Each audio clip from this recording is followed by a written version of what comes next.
Hello, hello, hello. I'm here. Look at me. It's Jamie. Ovaries Talking Live coming at you, the show that nobody asked for, but we continue to do it.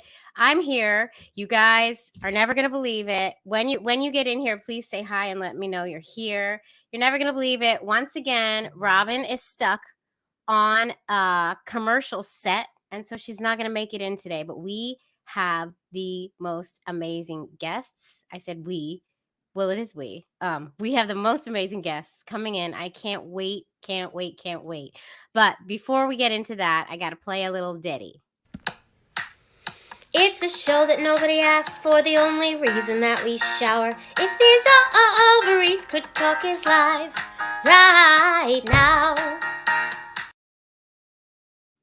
Dun, dun, dun. That's it. There we are. Here we are. We're live. We're here. We're queer. Get used to it. We're here right now. I have coming in some authors. They wrote a book, which is super fantastic, and you're all going to want it on your bookshelf for your kids, even for yourselves, for friends' kids, your nieces, your nephews, your everything. We need different words for nieces and nephews. I think there is a term, and maybe my guests know it. When I bring them in, I'm going to ask. Keep that in mind, guys. But I'm very, very, very excited to be here. And I have a couple of topics for you guys that I want to discuss before we get into this. So before I do that, let me just make sure. All right. Are any of you watching Jeopardy? Who's watching Jeopardy? Because I am in love with what's happening right now. Amy Schneider makes history on Jeopardy as the first trans woman to make it to like whatever it is she's made it to. Like it's a big deal. It's like she's made it into the Super Jeopardy round. It's really awesome. I'm super proud of her. I'm super proud for all the LGBTQ pride, and go Amy. If anybody has anything they want to add to that, feel free. But I'm going to go to the next topic before we do that. There is a new documentary that everybody should watch right now. It's called Changing the Game, and it is a documentary about trans athletes, trans youth athletes. So it follows four teenagers from all different parts of the country who are really living in the athlete world. They're really into their sport that they're in. One of them is a boy who is like top of his game in wrestling, and he lives in Texas. And unfortunately, in Texas, you have to compete with the gender that you were assigned with. So he has to wrestle girls, and he won state twice in a row. But he's a boy, and it's hard for him to wrestle girls, but he wants to win because he wants a scholarship. And it's just like, it's really eye-opening to see how these laws affect our youth and what they do, and how it's eye-opening. You have to watch it. The other ones, there's a skier, and it's really mind-blowing, and how every state handles it differently, and how important the acceptance of one's community is, especially when one is coming out as different than the norm, right? It's beautiful. Everybody should watch it. And I think that's a great segue into my guests, the guests we have here today. So there's a book. It's called Calvin, and it's really amazing. And I'm going to bring in my guests who wrote this book, and we're going to talk about it. Here they come. Here they are.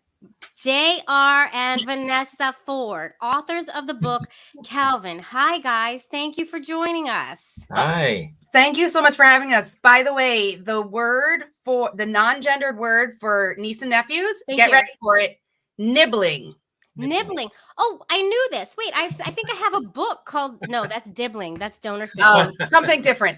Yeah. But nibblings. So my nibblings. Okay, that works. It's a great word too. Yeah. Do you have family who call your kids nibblings by chance? I guess they would. Yeah, but we're with them, so we don't hear them talk about like our children that way. They just use their names. But yes, I suppose. Hi, Mom, who's probably watching right now. Like, hi, sister. Yeah. Hi, everyone. Say hello. So JR and Vanessa, we always start our podcast off with our elevator pitch. So why don't you guys give us an elevator pitch of who you are and why you are with us today? Oh, goodness. Go for it.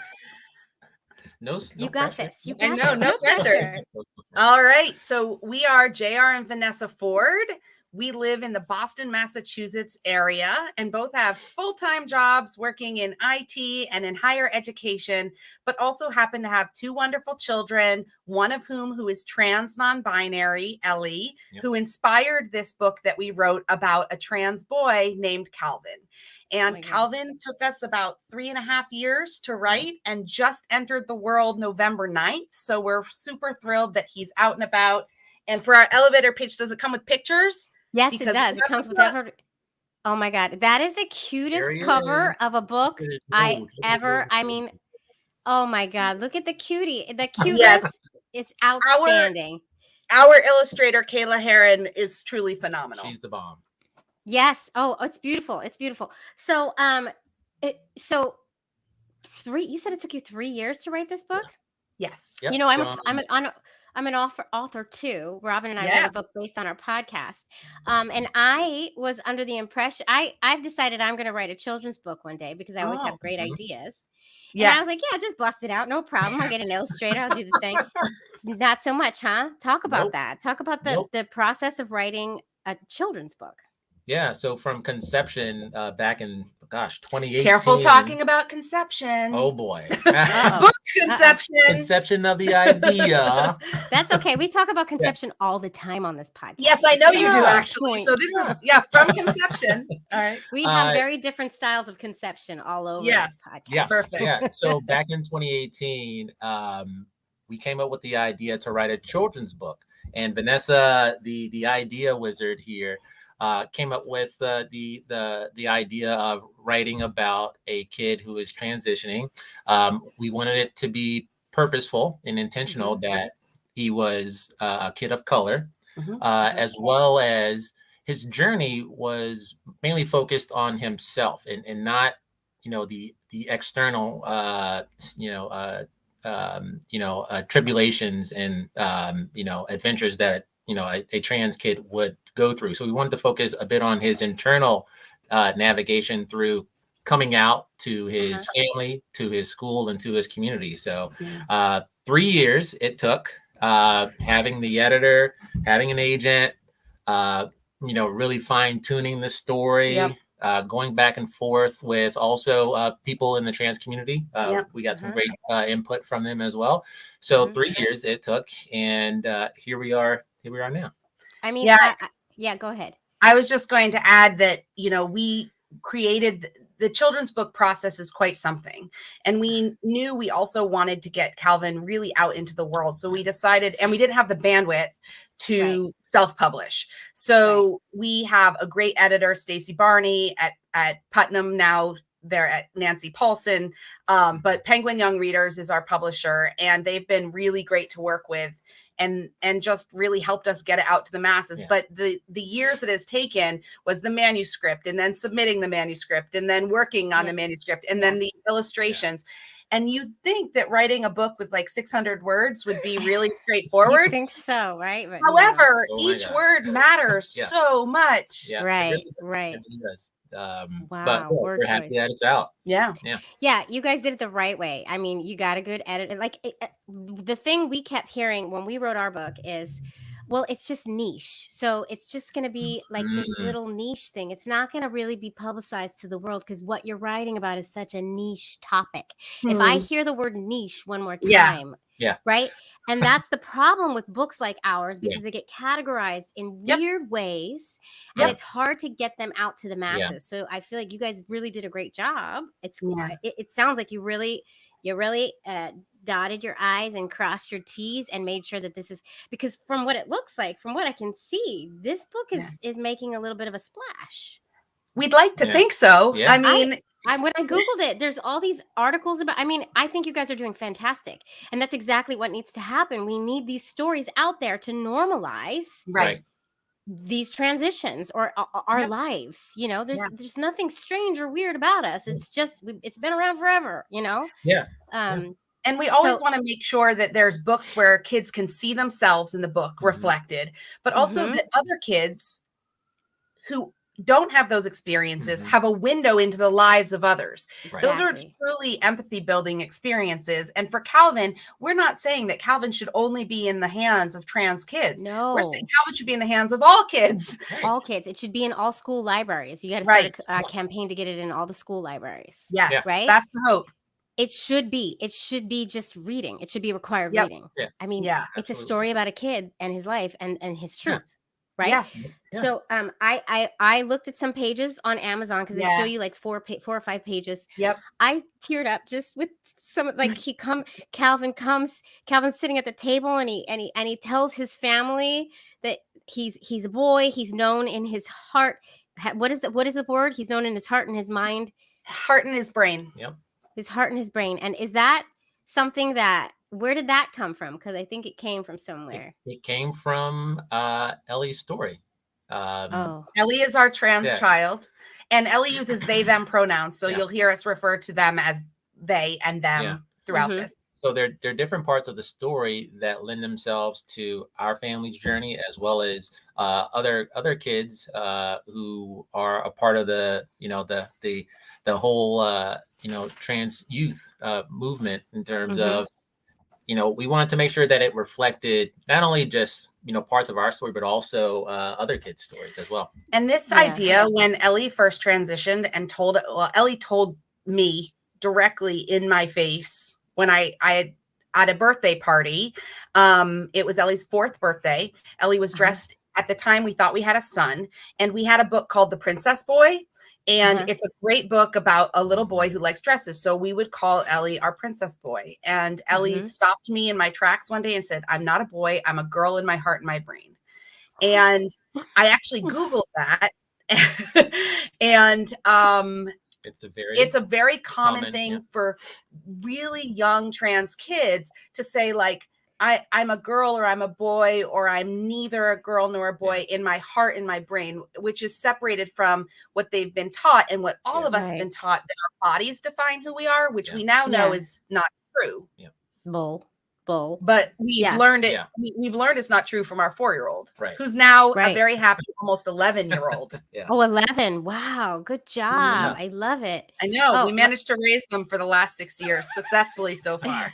11. And man, it is not easy. Parenting is hard. This is Robin coming in from our Ovaries account saying, "I am so excited for this book." Thanks for the comment, Robin. Yay.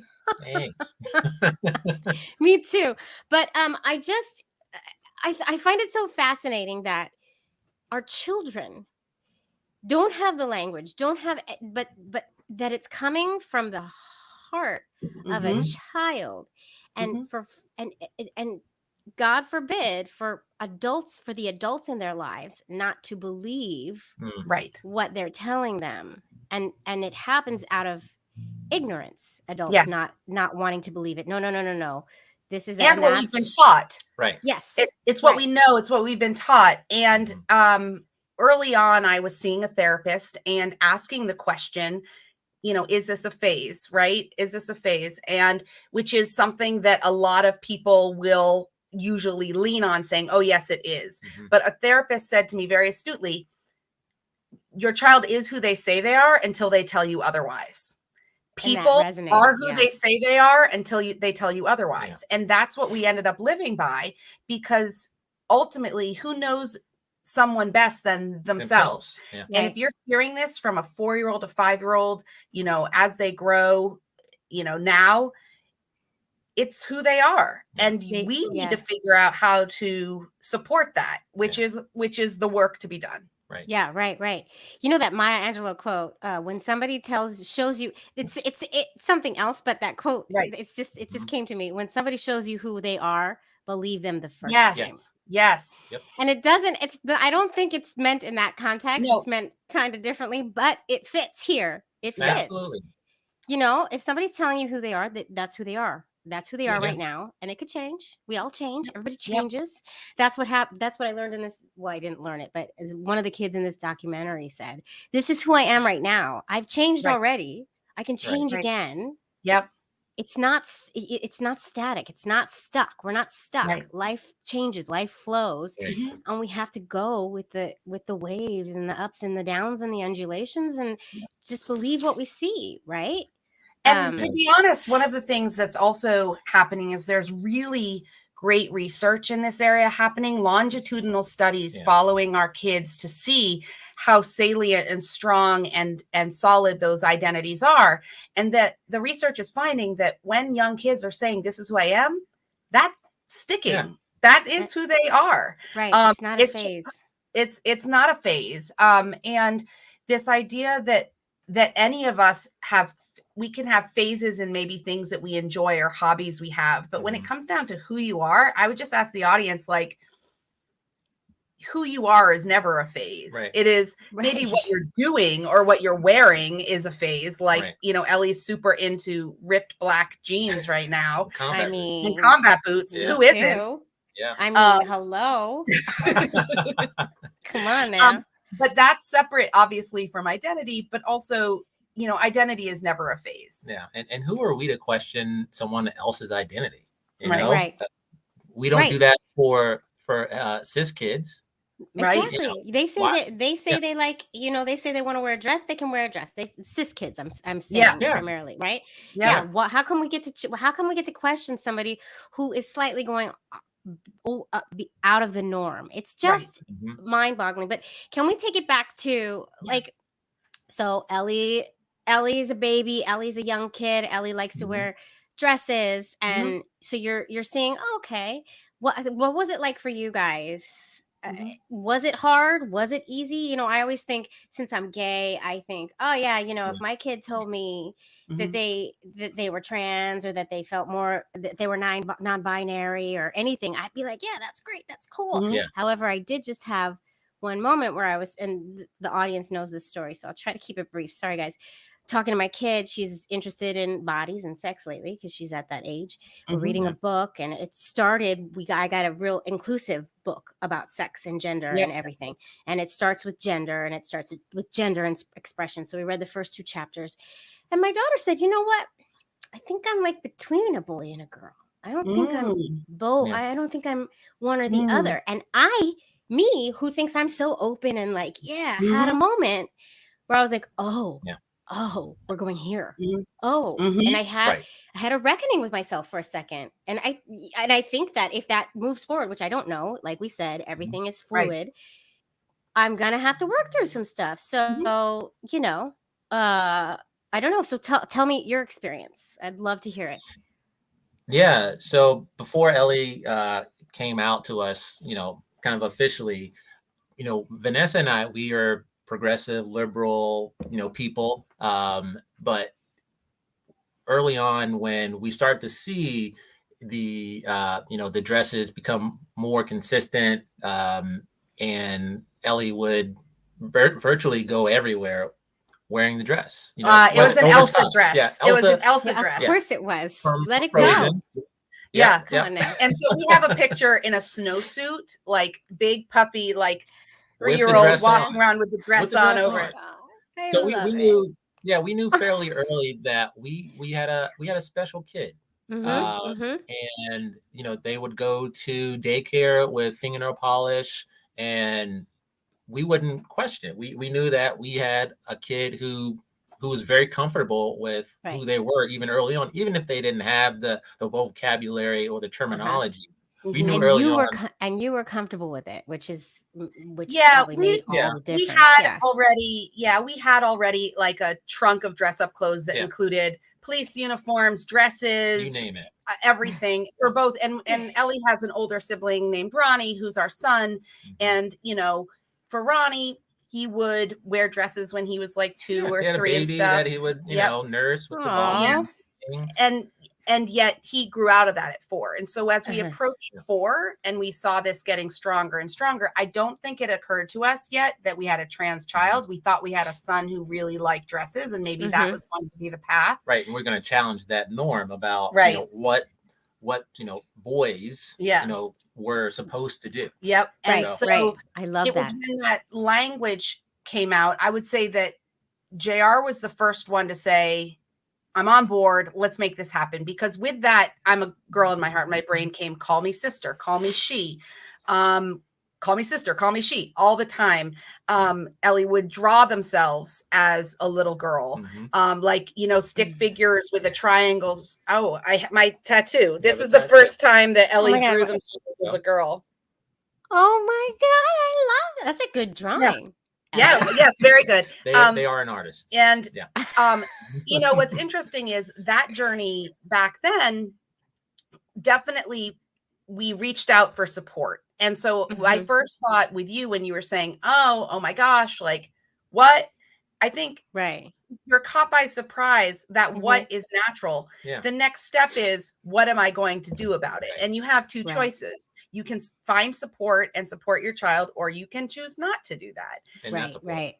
And the other thing we tell families all the time is that you don't have to go it alone. We haven't gone it alone. We've had so many families that we've connected with around the country who've had young trans kids who are now about 11 and 12 years old. We've been on this journey together, and it's been phenomenal and exciting and wonderful. And our community has grown so exponentially. Like, we thought we had a pretty diverse community of friends and friends and chosen family, but it's nothing compared to what we have now. That's amazing. I mean, you did it. You did the right thing. You did everything that I feel like you did everything right. I'm sure there were we're sharing all and the things we did right. I mean, I think you can talk about, you know, the kind of the first, you know, few you kind of talked about a little bit about, was this a phase? So right from the beginning, I was like, well, maybe this is just the language they have. Maybe this is a phase. It took us a few months before we made the shift to a new name and she pronouns. And then we also, when Ellie came to us in 2020 during quarantine and said, you know, I think that they, them fits me better than she, because we don't think that as another change of gender. We think of it as a clarification of the gender. As Ellie grew and had better understanding of what the possibilities and the language around that was, we listened then too. And that was like another shift for us, but it was for us to be able to get used to, not our child who was just telling us who they were. Yeah. Well, things and our language has changed, and our ideas of gender in the past 5 years have changed dramatically. Grown exponentially. And so as parents, from your parent perspective with a child who has I wasn't going to say struggled with gender, but then I almost, what should I say? Who a child who has challenged gender norms and come out as their true self. Thank you. I just, you know what happened? I just read an article about that documentary that said, let's get this notion out of our heads about, let's stop saying the children are struggling with their gender. Not the children. They're not struggling with their gender. But that, as soon as I got a hiccup in my words, I thought struggling with gender, and I know I can't say that. But they're not. Anyway. So from a parent's perspective, with all these new gender options, there's a huge umbrella of sexuality and gender options. What do you think, as a parent of a trans child or a non-binary child, is that a good thing? I think it's a beautiful thing. Yes. Right. Like, who wants boxes and binaries to fit into? Like, don't we love a colorful palette? We don't just want black and white. It shows an evolution of understanding and who, you know, the community is. You know, 5 years ago, we were still kind of on the journey. We're still on the journey. You know, the lexicon and the vocabulary are continuing to evolve, where it's pretty significant how much things have changed in the last 5 years. Really, I feel like up until 5 years ago, it was like a slow and steady, you know, and there was lesbian and gay and bi, and there was girl and boy and not and trans, and then it went, and I feel like it's still just, and what's interesting, you know, I would say it's taken off to us because maybe we're newer to it, or and more open. I think what has really shifted is representation in media, in the stories around media, and a lot of attention has gone on this topic because of anti-trans legislation and political beliefs around policing trans bodies and trans kids Yeah. in particular. Yeah, So yeah. it has brought to the forefront. And ultimately, you know, 5 years ago, I think a lot has shifted, but there are plenty of amazing trans people who have been trans for years before that, Years. doing the work so that, you We could know, get to this we point. could get to this point where Yeah. we could have a 4-year-old who starts living as their true self. Yeah. Yeah. Yeah. Right off the bat, you know, it's huge. We talk about that a lot on the podcast too. We actually interviewed a guy, Richie Jackson. He wrote a book Mhm. called Gay Like Me about his Yes. son It's who also came on my out. list to read, but I haven't read it yet. It's amazing, and it's basically like a letter to his son who has come out, and his whole thing in the book is you need to know our history. You need to know what my generation fought for, so you can be so out and open and free. And yes, we're still struggling, and yes, it's still an uphill battle, but compared to where I was when I came out and where you were when you came out, we have come miles and miles. And it's the same. I mean, it's the LGBTQ IA plus rainbow, right? We have to know what came before us. We have to know our history. And like, Right. it was what is AIDS Remembrance Day yesterday? And Yeah, World AIDS Day. Yep. thank you. I never know the term. That's where Robin's job. Robin failed me here, but like, you knowing what we came from, and now we're living through another pandemic and thinking about, oh my God, during that pandemic, the AIDS pandemic, there was one group of people who were stigmatized and shunned from society. And this pandemic is a completely different story. Right.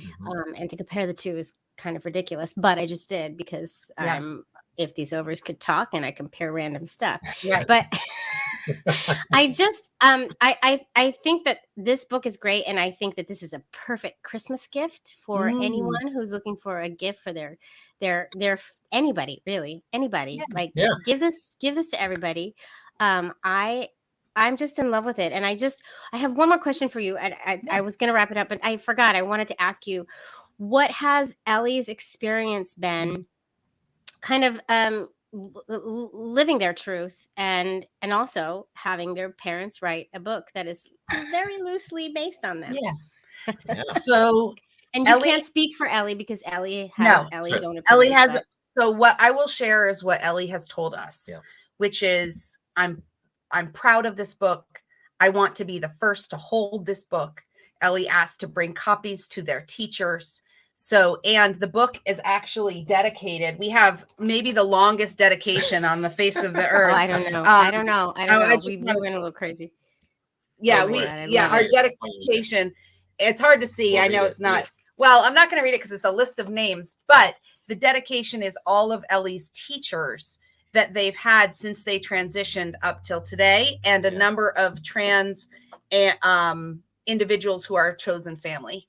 And for me, that speaks widely to Ellie's experience, that they've had teachers in their lives who have made school a safe place from pre-K all the way up into 5th grade. And I think the school communities, family, grandparents, everyone's been supportive. And I think what we left out about talking about Calvin is that this is a story without bullying. This is a story without the conversation about no one believed me. It's literally just like it's a feel good. It's a feel good. It's a love letter to the trans community. Yeah, it is a love letter, and it's one that I think shows what is possible when supporting trans youth. And take away all the stuff in the periphery. Yes, and also we need more books in the LGBTQ community that are not about the struggle, the gay struggle. You know, we need books that uplift. We need the struggle too, because we need to know the history. Absolutely. However, we need books that are just, that character happens to be trans, or that character happens to have 2 dads. You know, exactly. It just has to be, and it has to be out there. We're making a little tiny dent here, but like it has to be out there so much more than it is. And you're hopefully we're contributing to that. You are, and this is a beautiful book, beautifully written. I love that you guys made it, and I love that you came to talk to us, and Oh. I love you guys. And We love I you just- too. love you Thank you too. so much for having Yeah. us. This is just, I wish all of our interviews could be this I know, this is- conversational and yeah. nice. This is Oh, great. I'm not sweating. I usually Oh. sweat a shirt out. Oh, Yeah. good. Well, Yeah. we always say we hope that you left the interview forgetting that you were in an interview. Yes. That's our goal. So if that's how it worked out, you know, You have met good. that. Yes.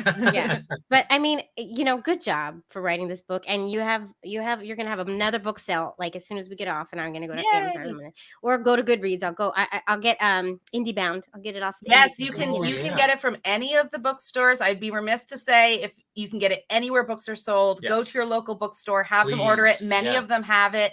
And and enjoy. ask them to get it if they don't. Yes. Yes. And go to your local libraries Yes. and Right. ask them to carry it in their library. Lots of And- things. This is what we do. We ask our friends here to just do all the things for us. And I just Yeah. want to put one more thing out. You know, when you were talking about what your child said, it just occurred to me. I wanted to jump through and be like, oh, we're here to support you if this goes further. We have a website. It's just jrandvanessaford.com. And there's a contact us button. And you can send us an email and we always write back. Yeah. And good. so Yeah, tell us all the places we can get you. Tell us all the places that everybody can get you. Facebook, it's just the Ford family. Yeah. We have a Love public Facebook page, jrandvanessaford.com. Mhm. And that's pretty much where you can find us. There's not that many places, but the contact us is great. If you are somewhere in the country and you need support, we can try to use comes our to us. networks. It Yeah. comes to us. We will email at you and try to get you connected to the supports that you need. That's really great. That's really great because one statistic that is shocking that you know is the suicide percentage rate Yes. in trans youth, Yep. which Who are is not what? supported. Who are Yeah. not supported. What is the percentage? I think it is shifting and changing, but it's the attempt rate is in the 40%. But it goes down to the average of all populations when you have supportive Support. family and schools. support. Yep. So these stories need to get out there. These stories need to get out there. Yeah. They're important, right? We're saving Please lives don't quote here. me on the percentage. It's been No, a while I think since you're I've right though, because I just watched that documentary last night, and 40% sounds right. Yeah. But I know this is like, you know, a podcast and a live stream, but we're literally saving lives here. So Yes. let's keep doing this. Let's keep Yes. doing this Get it work. out there. I think you have another book coming, and I will not be writing a children's book. Stay tuned. But I'll tell you my idea for the next book. Okay. Okay. All right. And Perfect. you guys can write it. Well, thank you so much for coming in, and stay in touch. And I hope you become a bestseller and you get on Ellen DeGeneres or wherever to share all of this wonderful stuff. I don't know if we want to be on Ellen, but something Yeah. something big. Thank you so Thank you much so for much. having us. You're big enough. Don't worry about us getting on those big things. You are big. Thank you. But I still want it to go really high and far. Yeah. So Thank we're you. going to put that Thank in the you so much. universe. Yeah. Okay. Yeah. Thanks, guys. Take care. Oh my goodness, you guys, that was amazing. I hope you enjoyed it as much as I did. I just want y'all to know I love you to death. I'm trying to find the thing where I'm supposed to say goodbye, and I can't. Here it is. Don't forget to rate and review us. You know the deal. Rate and review us, rate and review our book, rate and review the podcast. It helps us get it out to more and more people. You know the spiel. I'm not going to do it because it's not as fun without Robin making fun of me for saying it and me making fun of her, but you know the deal. Do the stuff. Do all the stuff. Thank you so much.